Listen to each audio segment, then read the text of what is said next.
a character that is experiencing domestic abuse, and did being a mum to daughters play into that decision or impact your decision to take on the role? I didn't look at any one thing in her life because I think she's so much more than this thing that happened to her.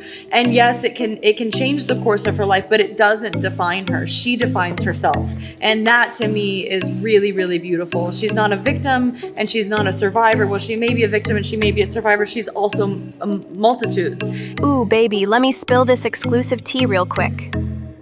'Cause one thing I know for sure, Blake Lively's legal team is out here straight sweating bullets. And I ain't just saying that to be cute. I got ears to the streets, and what I'm hearing behind the scenes, Hugh, it's messy. Sis is out here scrambling, trying to come for content creators like your girl. And now the media is starting to catch wind of it too. More and more outlets clocking the fact that Blake's trying to flip the script and rewrite the whole story. Now she acting like Jed Wallace had nothing to do with that shady smear campaign. Instead, she want to put the heat on content creators. But let me tell you, she's got a massive problem on her hands. And what's the big problem, you ask? Baby, it's that Jed Wallace got dismissed yesterday, clean out the case. And that right there, it obliterated her whole argument and trust. She knows it.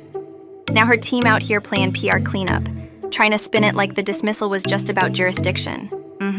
Sure. They told People magazine they still trying to evaluate their options to maybe come for Jed later and hold him accountable. Cute. But let me tell you what really went down in court yesterday, during an emergency hearing all about her deposition. And baby, let me tell you, it was crystal clear, very clear, that they're low-key shaking in their boots about refiling anything against Jed. Like, the hesitation? Phew, it was thick in the air. And Blake? Oh, she was doing the most. She filed for a protective order, then insisted everybody pull up to her lawyer's office like she running the show. Kept swearing up and down she was going to show up for that deposition, over and over again. Meanwhile, she got folks booking flights, lawyers flying in from California and Texas, racking up all kinds of costs.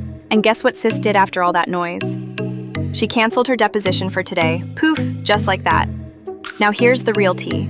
During yesterday's emergency hearing, the judge handed Blake a lifeline, told her all she had to do was drop a little dummy complaint, just a placeholder, to bring Jed back into the case. He was even trying to help her out, like, hey, go ahead and refile that amended complaint so Jed's team can get in on this deposition. But Blake? She wasn't having it. She refused to let Jed's lawyers question her, because in her mind, Jed ain't part of the case no more.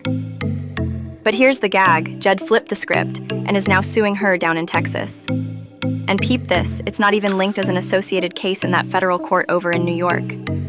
It's in a whole different district, okay? And since it ain't marked as an affiliated case, that Texas lawsuit don't share the same protective order as the federal one. Blake ain't got the same cover down there. Plus, Wallace ain't even hit her with a subpoena for a deposition in that case yet. But Jed's lawyer, Charles Babcock, he was real chill about it. He basically said, look, I just got a few questions, won't even take more than an hour. But Blake? Oh no, she was not feeling that. The idea of getting grilled by Jed's team had her heated. But the judge was like, ma'am, you should be sitting for this deposition. The judge basically hit her with, look, you seem like you're in love with him, but you love Ryle. And I was like, no, I also love Ryle, but like, I really love Atlas. He's like, you love Ryle. And I was like, wait, I'm sorry. Wait, what's happening?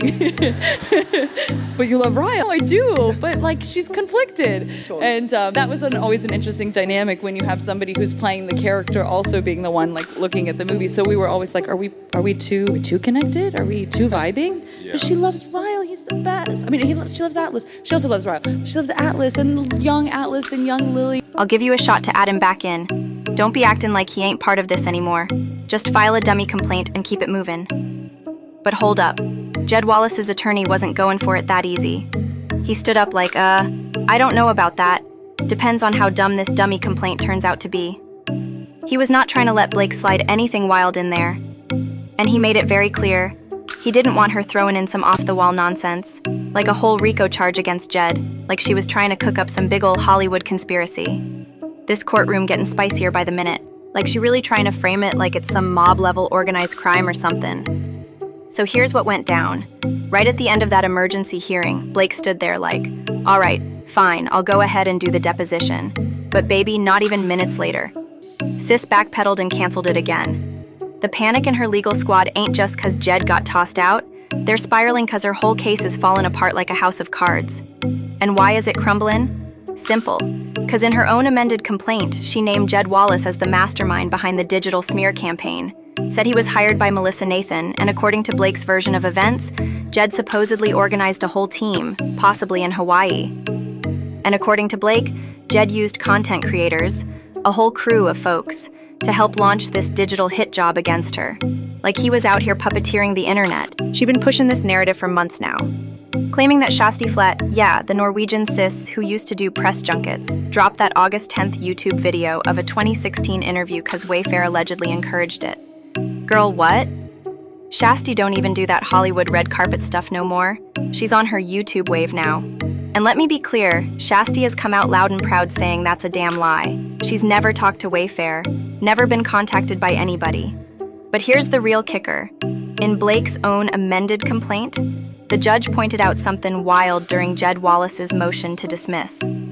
Sis actually listed 2 price points that Wayfair allegedly could pay for different levels of social manipulation. Yup, she really put that in legal writing.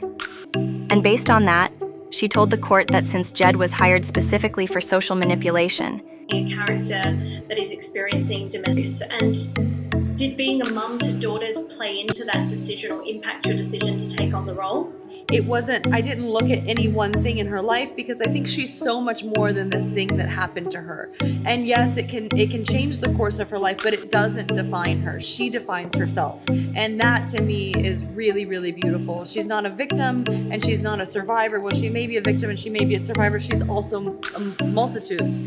he had to be the one pulling all the strings behind the entire digital campaign. See, Blake's not even really pointing the finger at Melissa Nathan like that.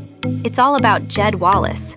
Melissa is only mentioned for having a convo with Sarah Nathan, but when Jed's motion to dismiss laid it all out, whew, the picture got real clear. The judge straight up recognized that in Blake's own complaint, Jed is painted as the one running the whole digital smear campaign. Like, he's the man behind the curtain.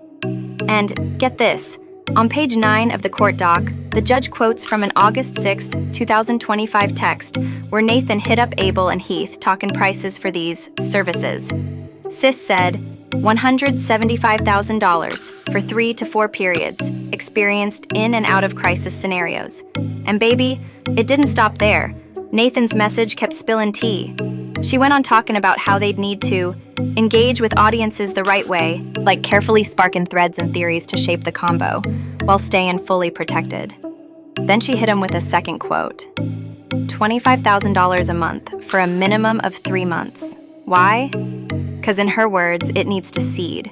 Basically plant the narrative and let it grow. This package included social fan engagement, real back and forth action with negative accounts to flip the script and keep the story tight.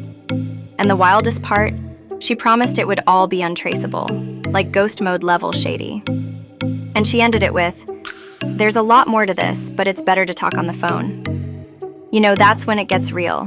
She wanted to break down all her capabilities and what she's personally seen in and out of crisis mode. Drop your thoughts in the comments below. Let's talk about it. If you're feeling the vibe, hit that like button. And if you're new to the fam, make sure you smash that subscribe button. Don't forget to hit that notification bell so you're the first to know when we drop the latest and greatest. Thanks for tuning in.